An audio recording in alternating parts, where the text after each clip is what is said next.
Hey boo, and welcome back to another episode of the Financially Abundant Podcast, your one-stop shop for everything. On this show, we talk about faith, finances, fitness, health, wellness, business, you name it, we talk about it. All the things that encompass this thing called life.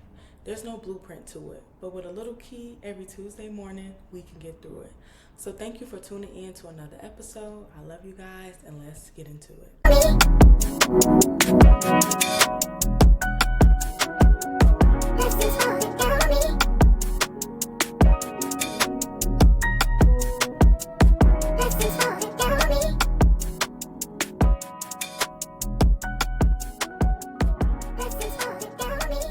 Hey boo, and welcome back to another episode of the Financially Abundant Podcast.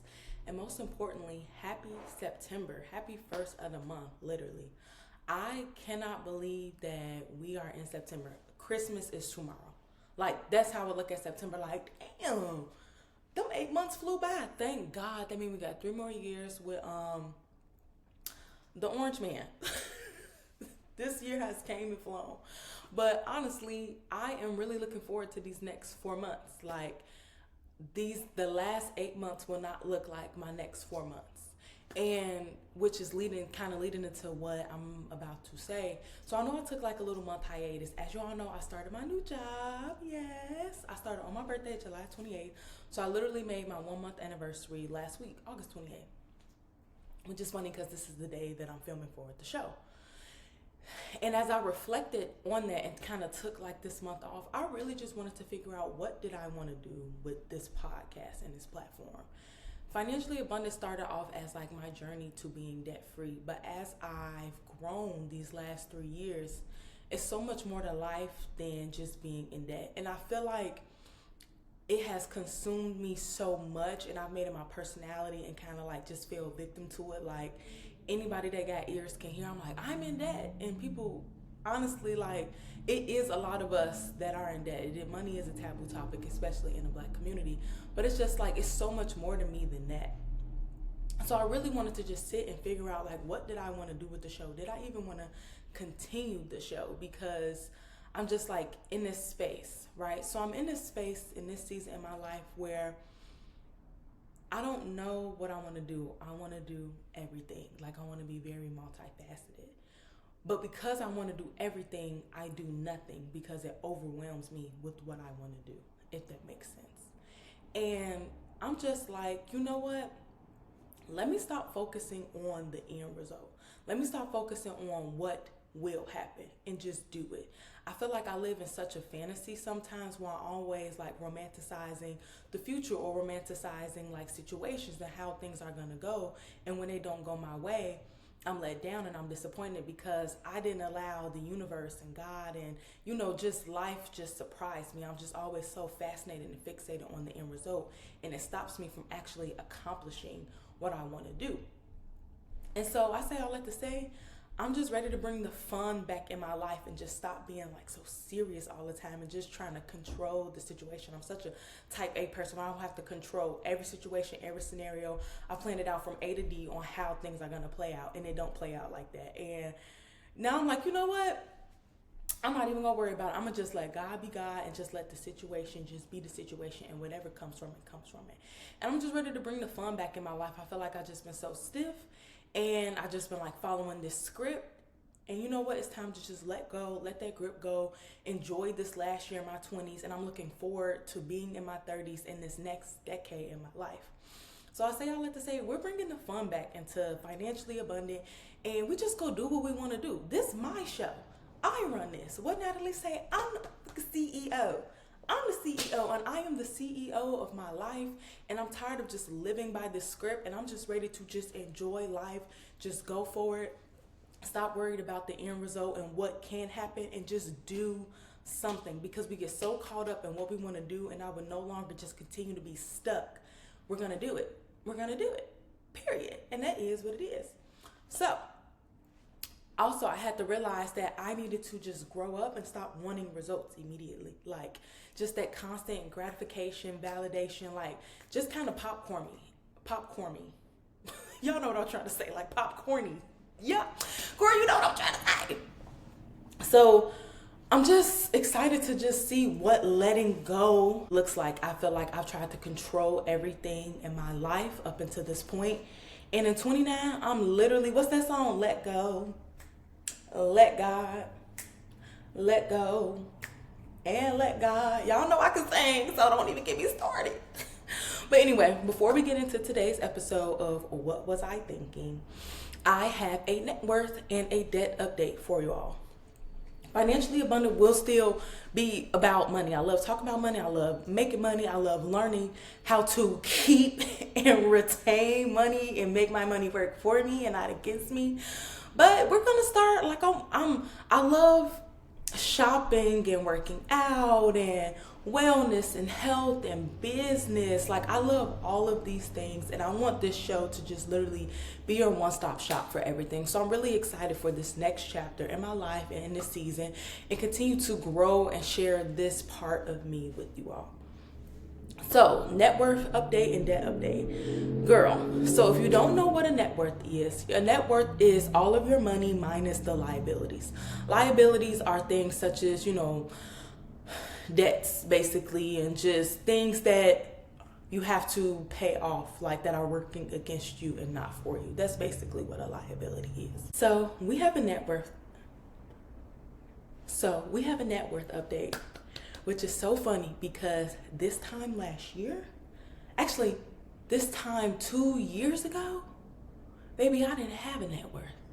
As y'all know, I couldn't save a dime. I could spend money like a drug dealer, but I couldn't save no money.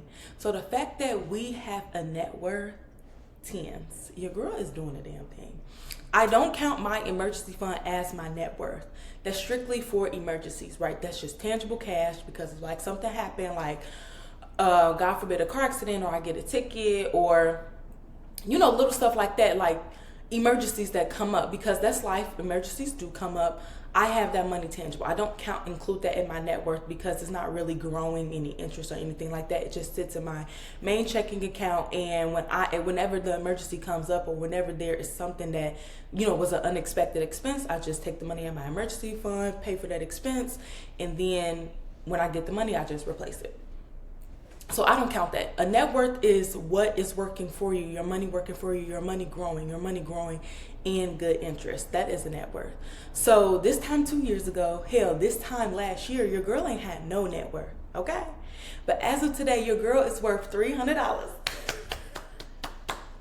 Girl, yes, $300. Which again is so funny because this time 2 years ago, this time a year ago, I had no net worth. Like, my money was not working for me, it was working against me. So I'm super excited about that. So 200 of that is in a Roth IRA, and the rest, the 100, is in different sinking funds that I am saving for. So now my liabilities, my debt, honestly, I don't even want to talk about it, like I said, because it's going to piss me off, because the month of August was all about playing catch up. But the good thing about August was, even though I knew August was about playing catch up, and I thank God, I would never take for granted being able to pay my bills on time, never missing a bill, having good payment history, and all those things, because that really helped me. Because when the time came and I was going to be late on a payment, or I am missing a payment, they were able to waive late fees or work with me because I have good payment history with them. And I thank God for that. That's a privilege that I've been able to say that I've had good payment history since, I've been paying bills and shit like that. But I say all that to say, I don't even want to talk about it, think about it. September, probably late September, realistically, I'll be, on my feet, getting the wind under me, and we just gonna start knocking things out. And it is what it is. But right now, we're all just about just getting planted, getting rooted, so that we can start going crazy. Because in December of 2026, come hell or hot water, your girl will be completely debt free. I don't know how that's gonna happen. I am not focused on the end result. I'm living in the moment. I'm living in the now. All of the mistakes that I've made, thank you, God, for forgiving me and all of these things. Most importantly, thank you for forgiving myself. I had to forgive myself. We're not gonna let shame or guilt, because there's nothing that we can do about it. We can't change the situation. And we learn and we move forward. I know what I don't need to do. But what I am proud about, and this is the small win, was that I still made room to save, regardless the money was already accounted for. Like, I already knew what I had to take care of before the money even hit my account. But I still was like, you know what, I'm gonna move some stuff around because I am going to save regardless. So my first paycheck in August, I was able to save $15, and I put it towards one of my sinking funds. The second paycheck, which we just got paid on Friday, I was able to put $35 up. So I saved $20 for gift giving because, like I said, Christmas is tomorrow. And then I was able to put another $15 in my maintenance for my vehicle. So what I am doing is I have about 7 or 8 different sinking funds. So I'm just going to take 2 at a time, along with growing my Roth IRA and my high yield savings account, which we'll get to that probably sometime in September. But 2 sinking funds at a time, because I don't want to overdo it. I'm not used to saving. So I don't want to start saving for all of these things at the same time, and then I get overwhelmed, I get overstimulated. Like, no, you build yourself up, you start changing your mindset and start seeing that every dollar does work for you. So taking the 2 sinking funds, focusing on that, maxing them out, and then we move forward. So I'm just proud of myself, because Denai a year ago would have been like, oh, it's just $35. I'm not saving that. Oh, I could eat it, go grab a drink, go grab happy hour. No, baby, I don't need shit. I don't need no more food. I don't need no more drink. I don't need nothing. We got food in this house. We got liquor at the home. Okay. So I'm just super proud of myself. So with that being said, I cannot wait for the next 4 months of this year. I'm excited to see what's going to happen. But most importantly, I'm excited for today's episode. I hope you all like it. I hope you all enjoy it. And please let me know how y'all like this style or not. I love feedback. I love hearing from you all. And I love adapting and changing. I'm always very open, flexible, teachable, coachable, and different things like that. So let's get into today's episode of What Was I Thinking? Oh, we are in our last year of our 20s, and I thought it would be fun to just talk about the different money mistakes, dumb money decisions, stupid money things that I made in my 20s and the lessons I learned from them. And the point of this exercise is, one, to forgive ourselves. We can't change the past, but we can change the future, and not carry this shame into our next 4 months of the year. We will not. What happened in the first 8 months of the year, that's in the past. We cannot change that. But I'm really looking forward to what these next 4 months have in store for us. And it's always fun to just laugh at the past and be like, girl, that was really dumb. Like, why would you do that? So I'm super excited to share just a couple. I'm not going to share everything, because y'all gonna be like, Denai, and I'm gonna be like, friend, this is a judgment-free zone. But we are going to share a couple things that we did in our 20s that were dumb, but it was fun. I have lived a full life, and I have absolutely no regrets. Well, just a little bit. I have a little bit of regrets, but it is what it is. So the first one that I remember very vividly, it was my senior year of college. And as y'all know, I went to Michigan State. Go Green! Michigan State was very expensive for an out-of-state student. So I had to take out loans all 4 years of college, as y'all know that. And this was my last year of college. So this was our last year taking out loans. I'm talking about every year over the summer, we fast and we crying. We doing all this because I'm like, Lord, I got to go back to school and just all this stuff. But God, when I tell y'all, I got through college, nobody did it but God, and just great support from my family, aunts, just different things like that. So, which is a story for another day. Anyway, I always heard people talk about taking out a little bit of extra when they're taking out loans. And I'm like, what do you mean extra? They just say, like, so let's say, for example, if you need $45,000 for the school year to go to college, people will take out $50,000, so that way they can get a refund check. That $5,000, people use it for books and different things like that, going back to school. This is not an unheard of, uncommon practice. They always say, take out a little bit more of what you need to make sure you can get what you need. You know what I'm saying? So, up until this point, I have never done this. I have always taken out exactly what I needed, and we can figure out the rest. But I can't believe I'm about to tell the story. Only me and God know this story, and now y'all. But up until this point, only 2 people know this story, which is me and the Lord. Anyway, me and my homegirl, we have both just turned 22. Like, our birthdays were back to back, both in July. And so we were like, let's take a trip to Miami right before school started. It was kind of like a little last minute thing, Miami trip. And I didn't want to say no. Like, I'm young, hot, and turned. Like, I'll figure it out, right? And I was like, you know what? Hell yeah, let's go. Cool. We bought the flights and everything. And it was time to come up to the trip. It was time to take the trip. And I've always been bad with money, like saving money and stuff like that. Like, I've been like that for as long as I can remember. And I don't know, I didn't save for the trip. It was like I knew it was coming up, but like I didn't save for the trip. Now, mind you, I was a server. So I was making money like cash every day, you know, like Thursday through Friday. Like, I did some of everything. I had all these jobs, but like I had the opportunity to save, but I didn't. Like, I always been bad with money. It is what it is. We go chop it up. So also 2 weeks before that, I had to, not 2 weeks before that, but you know, before the trip for Miami, I had to take out the loan and get all of that approved, had the funds sent over to MSU, woo, woo, woo. So I took out extra.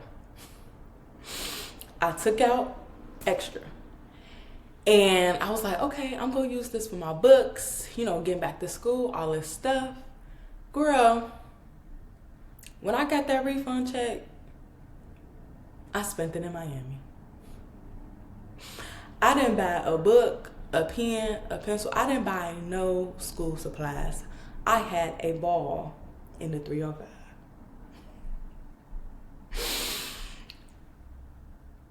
What did I learn from that? Memories. I got memories. I don't regret it at all. Me and my friend, we had a ball right before school.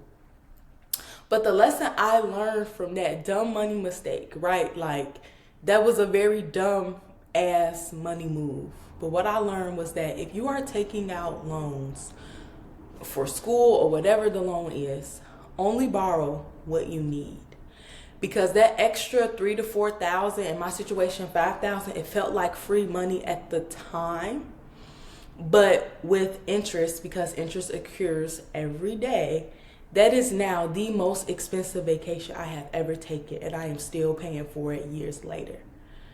Only borrow what you need. Yes, Miami was fun, but it wasn't worth that extra $5,000 that I didn't even use to get what I actually needed, which was books and stuff and for college. Like, so then I had to cry to my parents and ask them for the money and all this other stuff.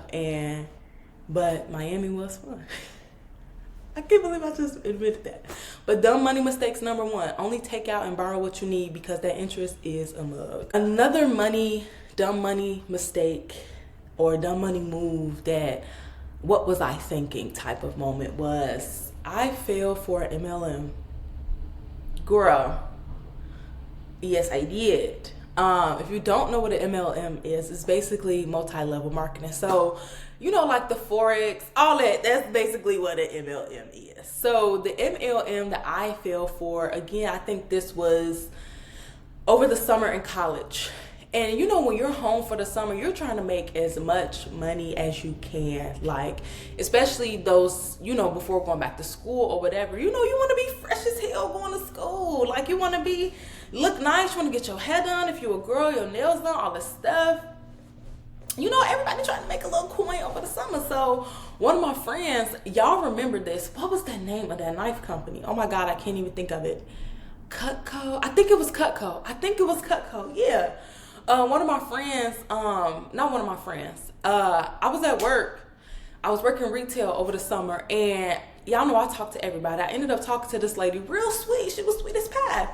And she was like, girl, you can make all it. We ended up having a good conversation, and then she asked me, like, what were my goals after this, because I told her I was in college.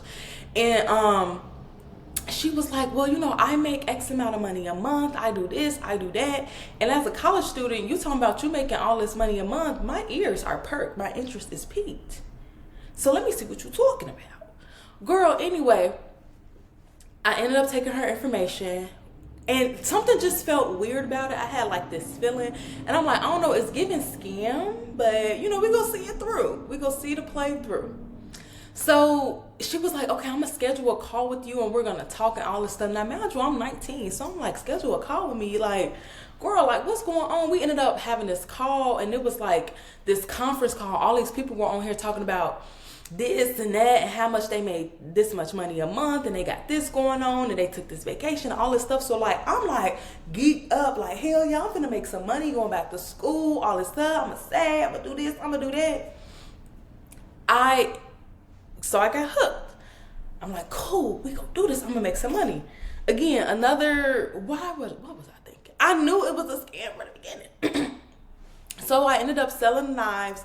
Girl, I don't even think I lasted a month on the job. And honestly, I only had 2 sales. And it was because my parents felt bad for me and my parents' friends felt bad. My parents' friends felt bad for me. Girl, people talking about they made $40,000 a month. I barely made $40, and I was going from door to door in the neighborhood trying to sell knives. Like, what was I thinking? So the money that I made, I had to give my mama the gas money, so I didn't even have an ROI. Like, what? So I ended up quitting. I fell for it, but thank God I got out before I did, because like, it's very cultish. Like, it very much sucks you in, and you just like on fire, and you like, girl, y'all lying. Like, this is a scam. But the lesson that I learned in that was, stop chasing quick get rich schemes. Like, real money takes time, effort, sacrifices, and breaking the bad money habits that you have picked up along the way. If you don't know how to manage $100, I say this all the time, you will not know how to manage $1,000. And I learned that the hard way. Because I never learned how to manage anything, I messed so much stuff up in the in-between, especially in my early 20s in this decade. But that's what the point your 20s is for. Like, your 20s is for you to make these mistakes, because going into your 30s, you could be like, okay, girl, I'm tired of hearing about it. Like, what are you gonna do about it? And I love that a lot of my friends and stuff, and I love that, you know, this is where the accountability and stuff comes in. Like, okay, the 20s is for these mistakes. You cannot carry these in your 30s. Like, at some point, people gonna be like, all right, then like, you tweaking. Like, come on, get it together. So read a book, educate yourself, and actually apply what you learn. And that is what I want to start doing in this next season of my life. It's like, I don't need another podcast. I don't need another inspiration. I don't need another sermon. I don't need nothing. I need to apply what I actually learned into my life, because I'm either going to go after the life that I want, settle for the one that I get, and I don't want to settle. Okay, so I got one more funny story time for you all, and then we're going to move into like a new section of the podcast that I'm starting this month. So, again, college. All of my dumb money I said early 20s, so all of my funny money, dumb money situation stories are in my 20s in college. Like, when I tell you I have genuinely, truly lived a full life, like, I have stories for days about everything. Whatever you need a story for, I promise you I got a story to tell. So my first designer purchase. So back in college, there were these pair of Burberry shoes that I wanted. And this was my first ever designer purchase that I purchased for myself. I waited tables in college my last year. I was a server. And so, I waited tables over the summer in college as well, but my last year when I was on campus, like college campus, I waited tables. My first 3 years, I worked at like, our store, it was called like Sparty's, which is basically kind of like a little convenience store in every dorm and every building, and it was hundreds of them around the campus. So that's what I did. But my senior year, I didn't do that anymore. I decided to wait. My friend got me a job, and I waited tables because I like waited tables. I like, fast money. Y'all know. Anyway, go. That's the background of the story. I was waiting tables, and so it was these Burberry shoes that I wanted. And when I tell you I wanted them bad, y'all, like, I wanted them so bad. Like, that was all I thought about. And so because I waited tables, I knew that I would make the money back that weekend. It was a football weekend. Y'all know football is huge in East Lansing. So I knew that I would make the money back because it was a game day weekend. So I was feeling myself. Got the shoes. The problem was that the shoes, by the time it was time for me to order the shoes were sold out in my size. I wear a size 9 in gym shoes. They only had an 8. But I still ordered them. Y'all, my toes was balled up like sardines in them shoes. I'm talking about toe at the top, balled up like this. I could barely walk in the shoes. And I had them for a minute, and I did not want to let them go. Like, I held on for them. Mind you, I could not fit the shoes. And I probably wore them in a total of like 6 times. I finally got rid of them like in 2020 or whatever. I had the shoes for a minute. And I was devastated because I could not walk in them for a long period of time. Lesson learned in that. And it was funny. Like, every time I would put on the shoes, I just knew that I was going to suffer through the pain. And then, have you ever wore some shoes so tight your feet balled up like sardines? Like, I knew I could only wear them in like hour increments. Like, I was going somewhere quick and fast. Like, I was coming back. Like, if it was an all-day thing, baby, I was never going to make it. Lesson learned in that. Stop caring what people think. Stop trying to impress people who don't even care about you. There is nothing wrong with wanting nice things or having nice things. But when your priorities are all about looking rich instead of actually building wealth, when your priorities are all messed up and you're so pressed on trying to impress people and not actually build better money habits in the back, what's the point of that? That money that I was making, especially waiting tables my senior year of college, it's a game day every weekend, and then during basketball season, it's games and stuff throughout the week. When I tell you I could have done so much with that, I could have, again, interest accrues every day. I could have been putting money towards my student loans, making payments and stuff like that, that really could have positioned me for a better future. Versus shoes that I don't even have no more, that I couldn't even wear at the time because I was so pressed on getting them. I got an 8 because they didn't even have my size, when I could have waited, saved up for more. I actually got some stuff that I wanted, but I wanted to, again, keep up with the Joneses. I feel like so many of us do this in our 20s. We guilt spend to fit in and then regret it later. Now, I don't want to guilt spend anymore. I don't want to feel bad for wanting things or buying myself things. But when my priorities are messed up, that's where the guilt spend come in.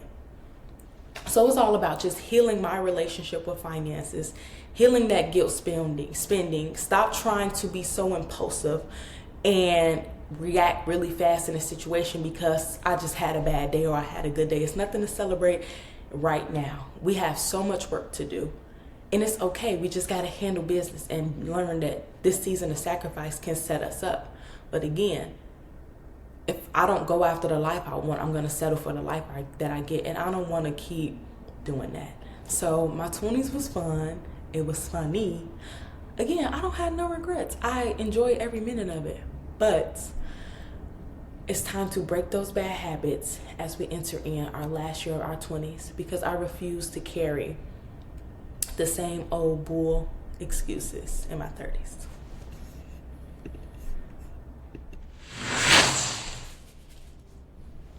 So I am starting a new section of the podcast called What Wouldn't I Do?, where the goal is for you all to email me questions, whether they're questions about financial decisions that you should make, business questions, wellness, health, you name it. I want to, answer my girls' questions. Oh my gosh, we're very gender neutral over here. We are very inclusive. We include everybody. I don't want anybody to ever feel left out. But so I asked you all to DM me some of your funny or regretful money decisions that you all made, and ask, like, was that a smart money move or was that a funny money move?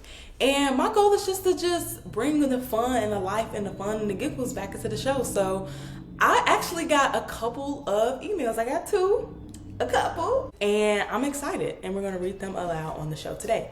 So if you have questions, whether they're questions about money, business, faith, finances, whatever, and you would like some advice, girl, email me. I feel like my friends tell me I give really good, sound advice. Hell, I'm good at giving advice to others, but when it comes to taking my own advice, girl, help me, Jesus. So if you have questions that you want me to answer them on the show, email me at the financiallyabundantpodcast@gmail.com. I'll make sure that I list that in the show notes for you all, and I can't wait to read your questions out loud. So the title of the first question is, I never learned how to save. Is this a funny money thing or a smart money thing? So that's the title. A couple of years ago, I went to the Renaissance tour. Floor seats and everything. I had a ball, no regrets, but I paid a pretty penny for those tickets. What's a pretty penny, friend? I didn't have the money up front. Honestly, I never really learned how to save. I'm used to just putting everything on credit cards and then just paying it off. I've never not had a balance. I've always carried one, but that's just how I operated. I always knew that I'll pay it back later. Fast forward, I got laid off right after the concert. I'm sorry, friend. So I naturally fell behind on payments, and I'm still paying for that 2023 concert. Now that things are back on track, I am aiming to have that card paid off by the end of the year. That's amazing. But here's the dilemma. I am not missing Act 3. Girl, me either. So tell me, how can I prepare for this upcoming concert? Where should I start saving? And can I really save for tickets and pay off debt at the same time? First of all, friend, congrats on almost paying off your credit card by the end of the year. Second of all, yes, you can absolutely pay off debt and save at the same time. That is always one of my biggest regrets, was never saving and paying off debt at the same time. I was so focused on just paying off debt when you can save at the same time. If you just cut back on the BS, you can save at the same time. So, as someone who has never really learned how to save or save before, you can absolutely do this. Start saving in increments. I thought that, okay, you know what, I'm going to just start saving, putting up $100, $200, $300 at a time. But I will always find myself reaching back and going to get that money. Because I never saved that much at a time, I found it very hard to start saving. What has helped me is setting a goal. For example, Christmas is coming up. I want to budget $2,000 for Christmas gifts. So that way I can give, everyone in my life just something special. With that being said, I don't know how to save $2,000. I feel like saving $100 at a time is really hard for me. So what I did was I made a little sheet where I saved $20 at a time. So every time I save $20, I just mark it off in the tracker and I'm getting one step closer to my goal. That is how you start saving. I keep all of my savings in Ally Bank, because you can create the different sinking funds and different buckets in Ally, so that way all of your money is in one place. I don't like having my money all over. It makes me anxious. I get overwhelmed. I like everything saved in one place. So open up an Ally savings account. It's going to take you all of 5 minutes. Create the bucket for Beyonce Act 3, because me personally, I have a bucket created for Beyonce Act 3 because I'm not missing it. I miss Renaissance and Cowboy Carter, and I have to see my niece Blue Ivy in person. Period. My girl is really that girl, and I'm just so proud of her. Start saving $20 at a time. You're going to look up and you could be like, oh my God, I already saved $2,000, $200, whatever you name it, and set a goal for that. And just break it down in small, bite-sized numbers that you will not miss. We don't miss $15. We don't miss $20. Hell, we don't even miss $50. We can eat that. But instead of eating that and we change our mindset, that $50 does add up. 50 turns into 100, 100 turns into 1,000, 1,000 turns into 10. That's how you start saving, by saving in small, bite-sized amounts. Then you start increasing that, and then you start automating your savings. You don't just do it all at once. So I'm excited. Congrats. Let me know when you pay off your credit card, girl. So I'm going to give you a shout out on the show. I cannot wait to see you at Beyonce Act 3. Let me know what city you go to and start doing it. Yes, you can absolutely save. Every dollar makes a difference. Okay? Cool. Question number 2. I paid off my debt, but now I feel like I'm wasting an opportunity. Ooh, this is juicy. Hayden and I've been thinking about starting my own business for a while, and I recently came into some extra money. By listening to your show, I got serious and paid off all of my credit cards, so that way I could use that money to invest in my business. I've never had this much free cash before, so I have been very excited and motivated. But here's the problem. I haven't invested $1 into my business. I've been spending money on random stuff, going out more, and putting off my business. I feel so stupid and guilty. This is the opportunity that I've been waiting for, but again, I've never had this much free cash ever before in my life. I'm scared that if I keep putting it off and not invest in my business, I'll never get another opportunity like this. I don't want to fumble this. What should I do? First of all, friend, forgive yourself. You already had your fun, but now it's time to get serious. You know what this feeling feels like, and you know how you feel. If you feel guilty and you feel shameful, stop. The only person that's making you feel guilty and shame is you. God has forgiven us already. It happened. It is what it is. Now you pick yourself up. You know what this feeling feels like. So don't let it happen again. Now it's time to invest in your business. You wanted the opportunity to have the extra cash to invest in your business. It's going to happen. It's okay. We fail along the way. A lot of us do. And I think if a lot of us understood, like, you will fail along the way, we would carry so much shame and guilt for when we do have fun or do all of these things. Like, it happened. It is what it is. But don't let yesterday's worries hold you captive. Today is a new day where mercies are new and peace finds you. So, you know how this feels. It's literally September. You go into September feeling like this because if you keep going the way you're going, you go look up and it will be December. And you could be like, damn, you done put yourself back in a situation that you worked so hard to get out of. Invest in your business, handle your business, do what you got to do. Because if you don't, this time next year will look a lot like how you're feeling right now if you don't put pen to paper. So those are the 2 questions that I got. And if you have any questions, send them to financiallyabundantpodcast@gmail.com. I love listening to y'all questions. I love when y'all ask me stuff. And I'm excited to see y'all tell me y'all tea and testimony and we can share it on the show. All right, sister girl, that is it. And that is all for me on this beautiful Tuesday morning in Dallas, Texas. I love you all. Again, our next 4 months will not look like our last 8 months. A lot can happen between now and December 31st, but it is up to you. We know what shame feels like. We know what guilt feels like. It's time to do something about it. No more, we don't need no more inspo. Go after the life you want or settle for the life that you get. I love you all. And if you enjoyed today's episode, please leave a comment and share today's episode. Please leave a comment on YouTube, Apple Podcasts, or Spotify. Make sure you thumbs up this videos because it just helps get the traction out and brings more people into our family, our community. I'm so excited for what God has in store. I'm so excited to actually listen to my own advice and take my own advice and put pen to paper. And I just can't wait to see what these next 4 months look like, the way that the show goes, and how life. I love you guys. Remember, it's not the destination that inspires others.